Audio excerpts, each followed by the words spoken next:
할렐루야. 이렇게 어색할 수가요? 할렐루야로 맞아주시겠습니다 하니까 이렇게 어색할 수가 있을까요? 네, 반갑습니다.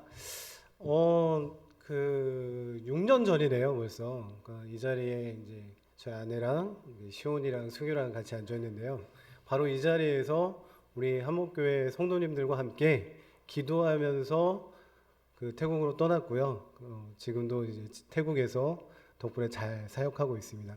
근데 생각해 보면 저희만 그렇게 태국에 갔다고 해서 이게 되는 일일까 그런 생각이 참 많이 들거든요. 근데 저는 항상 감사하고 감사한 게 우리 사랑하는 한목교회 성도님들이 언제나 함께 제 뒤에 계시고 기도해 주시고, 그래서 또 언제든지 이렇게 오면 이렇게 반갑게 맞아주시고, 그러면서 또 힘이 나고 회복이 되고 그런 것 같습니다. 늘 함께 해주셔서 감사합니다.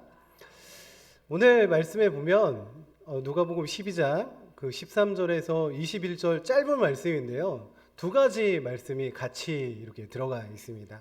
첫 번째 말씀을 보면 한 청년이 예수님께 찾아와서 이렇게 이런 말을 합니다. 예수님, 제가 유산을 이렇게 부모님한테 받았는데 우리 형님이 다 갖고 이거 안 나눠주네요. 예수님께서 우리 형에게 얘기해줘서 좀 그 물려받은 유산 중에 얼마를 저에게 좀 떼어주라고 이렇게 말씀해 주시면 안 될까요? 예수님이 그 당시에 어쨌든 영향력 있는 분이셨으니까 이 젊은 친구가 생각했을 때 예수님께서 자기 형에게 얘기한다면 그동안 돌려받지 못했던 유산 중에 얼마를 이 청년이 분명히 받을 수 있을 거라고 기대를 했던 것 같습니다. 그래서 이 청년이 얼마나 기대가 됐겠어요? 좀 있으면 이렇게 돈이 생길 텐데, 그렇죠? 얼마나 기대가 됐겠어요. 그러나 예수님께로부터 들은 답은 뜻밖의 대답이었습니다. 야, 사람의 생명이 돈보다 중요하다. 그 청년이 기대하고 기다렸던 거는 물려받은 유산, 물려받을 돈이었는데 예수님께서는 그 청년을 향해서 이렇게 얘기하셨습니다. 야, 사람의 생명이 돈보다 중요하다. 제가 한목교회 오니까 다들 걱정하세요. 아, 홍수 때문에 많이 힘드셨죠? 뭐 이런 얘기 진짜 많이 들었는데요. 제가 홍수가 나면서 정말 화가 나는 사건이 사건이 있었습니다. 저희 대학생 졸업하고 난 친구 2명이 지금 이제 공무원 시험 준비를 하고 있는데, 마사지 가게에서 돈을 받고 이렇게 마사지사를 연결해주는 그런 아르바이트를 하고 있어요. 근데 홍수가 나면서 그 마사지 가게의 1층이 잠길 정도로 물이 이렇게 들어차고 있는데, 그 마사지 가게 사장님한테 그 친구들한테 전화가 왔다고 하더라고요. 야, 너희들 떠나지 말고 마사지 가게를 지켜라. 아니, 사장인 자기는 안 와요.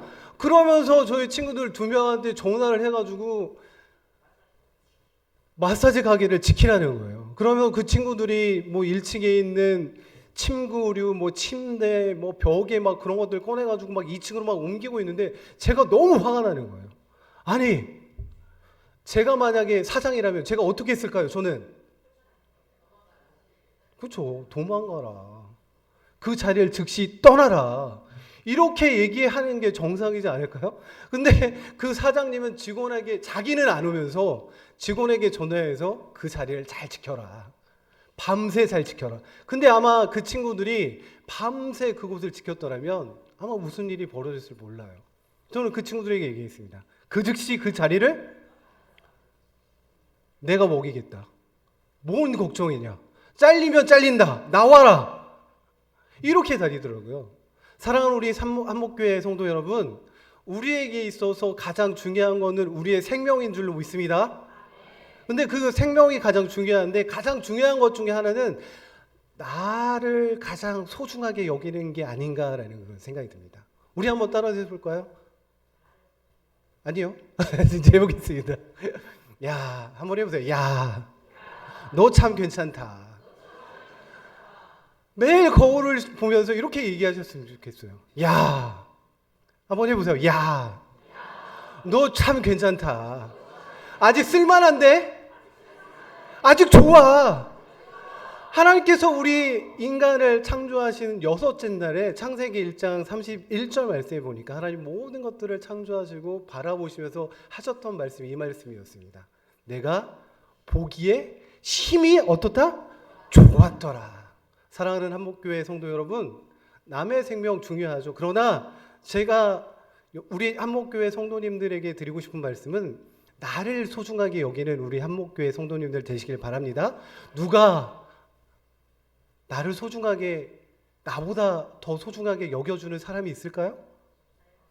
남편이 그러나요? 남편이 그러던가요? 자식이 그러던가요? 아니에요. 결국 내 자신이 나를 소중하게 생각하지 못한다면 그 누구도 나를 소중하게 대해주지 않을 겁니다. 오늘부터 돌아가셔서 거울을 볼 때마다 이렇게 얘기하셨으면 좋겠어요. 뭐라고요? 야, 괜찮다. 야, 아직 쓸만하다. 야, 아직 아름답다. 하나님께서 우리에게 주시는 말씀인 줄로 믿습니다. 이렇게 나를 사랑하고 난 뒤에 그 다음에 다른 사람이 보이게 될 거예요. 나를 사랑하지 못하는 사람이 어떻게 다른 사람을 볼 수 있겠습니까? 아마도 그 마사지 가게 사장님은 자기 자신이 가장 소중했던 사람인 것 같아요. 그러니까 그 학생 2명도 동일한 생명을 가진 사람인데 어떻게 물이 여기까지 차오른 상황에서 마사지 가게를 지켜라. 어떻게 이럴 수가 있을까요? 너무 화가 나더라고요. 이거는 제 자랑은 아닙니다.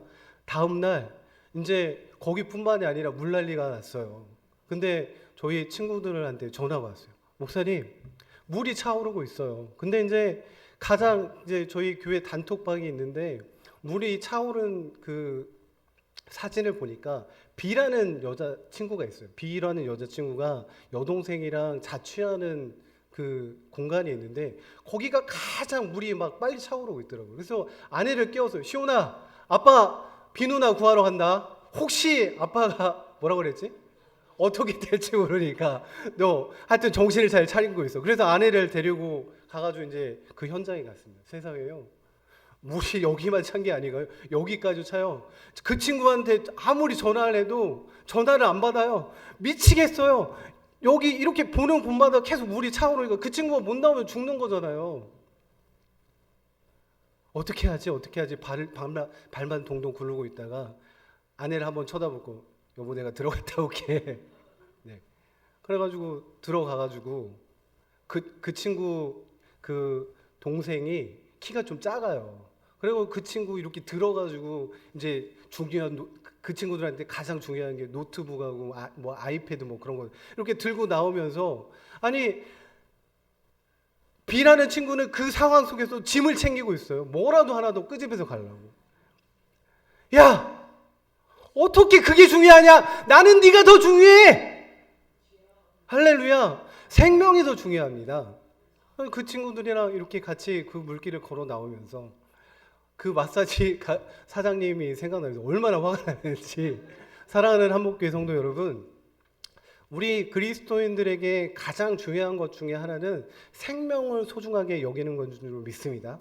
우리 첫 번째, 나를 소중하게 대해주세요. 나보다 소중한 건 없습니다. 나를 소중하게 생각할 때 그 다음이 보입니다. 그리고 다른 사람들의 생명도 소중하게 생각될 때 우리 예수님께서 그렇게 이 땅을 살아가신 게 아니겠습니까? 우리 이렇게 한 생명을 소중하게 생각하는 우리 한목교회 성도님들 되시기를 간절히 축원합니다. 그 위에 두 번째 이야기가 16절에서 21절까지의 말씀이 있습니다. 예수님께서 그 뒤에 그 청년에게 한 비유를 들어서 이렇게 얘기해 주세요. 어느 날 한 부자가 있었다. 근데 그 부자에게 많은 땅이 있었어. 근데 그해 풍년이 들어서 어마어마한 소출이 생겼는데 그 부자에게도 근심이 생긴 거죠. 사랑하는 한목교회 성도 여러분, 가난한 사람만 근심 있는 게 아니죠. 부자이신 분들도 근심이 있는 줄 믿습니다. 저는 부자여본 적이 없어가지고 그런 근심이 어떤 건지 모르겠지만 이 부자에게 근심이 생겼어요. 그 근심이 뭐였냐면 자기가 가진 창고가 너무 작았던 거예요. 풍년이 들어서 풍성한 소출이 생겼는데 그것들 풍성한 소출과 자기 돈과 모든 것들을 저장을 해야 되는데 자기가 보니까 그 창고가 너무 작았던 거죠. 그 친구가 고민하고 고민 끝에 결론이 뭡니까? 이걸 헐자. 헐고 나서 어떻게 해요? 더 크게 짓자. 어떻게 이렇게 생각이 잘 갈까요? 아니 저 같으면은 감사하구나. 우리 사랑하는 한목교회 성도님들 같으면 야 감사하니까 이걸 좀 나누자. 하나님께 좀 드려보자. 이렇게 생각이 가지 않았겠습니까? 그런데 이 부자는 그렇게 생각이 간 게 아니라 더 크게 짓자. 더 크게 짓자. 더 크게 짓자. 그러나 하나님의 생각은 다르셨습니다. 이 부자였던 부자가 모든 것들을 완성해서 자기 창고에 이렇게 넣어두면서 자기 자신에게 얘기하죠. 자기 자신만 보이는 사람이었죠. 그러면서 뭐라고 해요? 야, 이제부터 우리 잘 살아보자. 걱정할 게 없어. 먹고 싶은 거 있어? 먹어. 여행 가고 싶은 데 있어? 가야지. 사고 싶은 거 있어? 사야지. 우리 이렇게 한번 평생 한번 즐겁게 한번 살아봅시다. 스스로 이렇게 얘기하고 있어요. 그러나 하나님의 생각은 달랐습니다. 뭐라고 얘기해요? 오늘 밤에 내가 너를 불러가겠다. 사랑하는 한목교회 성도 여러분, 이 부자는 자기 자신을 위한 준비는 철저하게 했던 것 같습니다. 그러나 하나님을 만날 준비는 전혀 되지 않고 있었어요. 그러면서 21절 말씀이 바로 뒤어서 이런 말씀이 있죠. 그 부자는 자기 자신에게만 부유했지 하나님에 대해서는 부유하지 못하였더라. 할렐루야. 우리 한목교회와 저는 나 자신을 위해서 사는 것도 중요하지만 하나님을 만날 수 있는 준비도 같이 하실 수 있는 우리 성도님들 되실 수 있기를 간절히 원합니다. 그게 뭘까요? 저는 그렇게 생각합니다. 태국 가서 살아보니까요, 저도 그런 생각 많이 하거든요. 어떻게 하면 전도를 할까? 어떻게 하면 한 사람이로 만나서 예수님을 전할 수 있을까? 근데요, 이 방법도 사용해보고 저 방법도 사용해보고 여러 가지를 생각해 실천해 봤는데 가장 중요한 거는 사랑하는 수밖에 없더라고요. 할렐루야. 사랑하니까, 관심을 두니까 그 친구들이 딸려오더라고요. 우리가 태국에 그렇게 물난리가 홍수가 난 지 80년 만에 처음이라고 합니다. 80년 역사 안에 저희 가족이 들어가 있어. 얼마나 영광스러운지요. 홍수의 역사 안에 들어가 있는데 그 물속에 들어가서 아내를 한번 쳐다보고 갔어요. 아내를 두 번 보면 아내가 못 들어가게 할 것 같아서 아내를 한번 쳐다보고 갔지만 그 친구들을 건져내서 와서 저희 교회로 또 데려와서 또 교회에 데려와서 그 친구들 한 살 한 살 다 모아가지고 저희 집에 데려가서 그 슬프고 어려운 시간들을 함께 겪어내니까 이게 또 얼마나 견고해지고 단단해지고 얼굴만 봐도 이제 신뢰가 가는 것 같아요. 믿음이 되는 것 같아요. 야, 저 박 목사님이 박준수 선교가 사기꾼은 아닌 것 같아. 겪어보니까 제일 오래 겪은 친구는 5년이고 제일 적게 겪은 친구는 1년이 안 됐는데 그 친구들하고 그런 힘든 시간들을 이렇게 겪어보니까 이겨내니까 그런 상호간의 그런 신뢰가 생기더라고요. 우리 한목교회 성도님들과 제가 그런 삶을 살아갔으면 좋겠습니다. 한 사람을 세우는 일이요 생각보다 쉽지 않더라고요.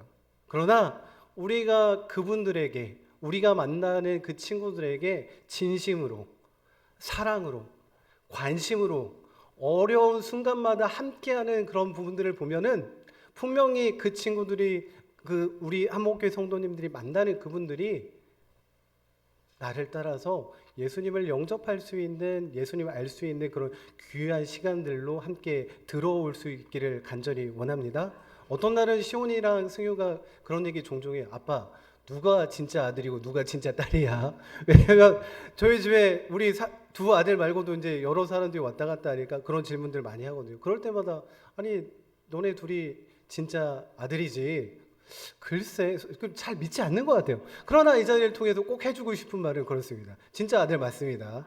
어디 가서 아빠 찾지 마세요. 간 우리 둘째 아들은 아빠 우리 아빠는 비둘기일까? 그런 생각을 어떻게 했는지 아빠 시온이 아빠 나는 다리 밑에서 왔을까? 이런 얘기 하는데요. 절대 아닙니다. 아빠의 사랑은 첫 번째는 우리 아들들입니다. 아멘. 믿지 않는데요. 네.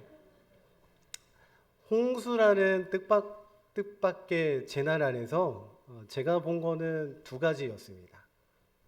하나는 생명이었고 우리 한목교회 성도님들과 제가 한 생명을 중요하게 생각할 수 있는 그런 아름다운 성도님들이 되셨으면 좋겠습니다.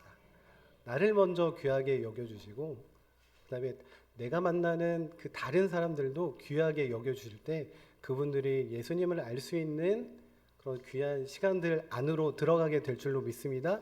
두 번째는 준비였습니다. 우리 본인들을 위해서 얼마나 준비를 철저히 해요. 그렇죠? 여러 가지 것들을 하잖아요. 우리의 삶을 이렇게 쭉 뒤돌아보면 다 우리가 그런 준비들 아니겠습니까? 태어나서 학교에 다니고 공부를 해서 또 직장을 갖고 직장을 해서 또 결혼을 하고 여러 가지 뭐 자녀 교육들 시키고 쭉 보면은 죽을 때까지 하는 건 나를 위한 그런 준비는 철저하게 하는 것 같아요. 그러나 우리가 하나님을 만날 준비를 하지 않는다면 오늘 말씀에 그 부자가 철저하게 자신을 위한 준비를 했지만 야, 너 준비 그렇게 철저히 했어? 근데 내가 오늘 밤에 너 불러간다. 치앙마이에 사시는 선교사님 중에 저보다 나이가 2살이나 어린 선교사님께서 갑자기 심근경색으로 세상을 떠나시는 일이 있었습니다. 최근에도 저보다 2살 어린 그 후배 선교사님이 계셨는데 그 선교사님도 갑자기 쓰러지셔가지고 갑자기 세상을 떠난 일들이 있었습니다. 언제일지 몰라요. 우리가 그걸 어떻게 알 수 있겠습니까? 우리가 하나님을 만날 준비를 철저히 했으면 좋겠습니다.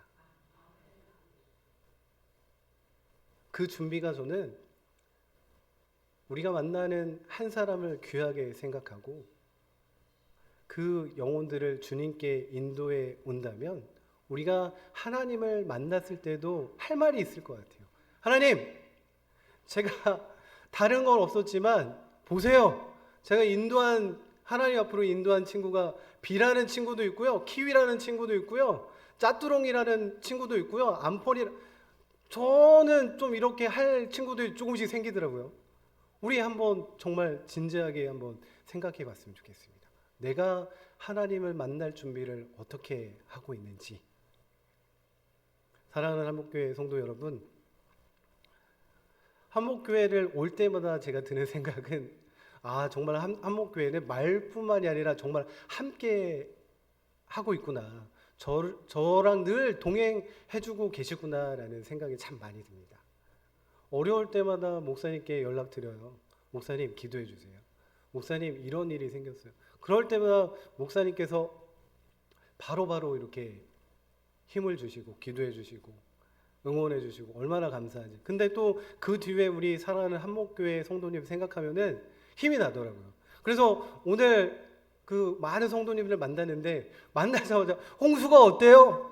근데 사실 저는 아무렇지도 않았거든요. 그냥 물이 여기까지 차고 뭐 그런 일도 있었지만 근데 이게 아무것도 아니더라고요. 근데 왜냐면 우리 한목교회 성도님들이 뒤에서 기도해 주시고 이런 것들 잘 알고 있기 때문에 아무 일도 아닌 것처럼 지나가더라고요. 물이 차오른 시간들이 4일 지나고 이렇게 물이 빠졌습니다.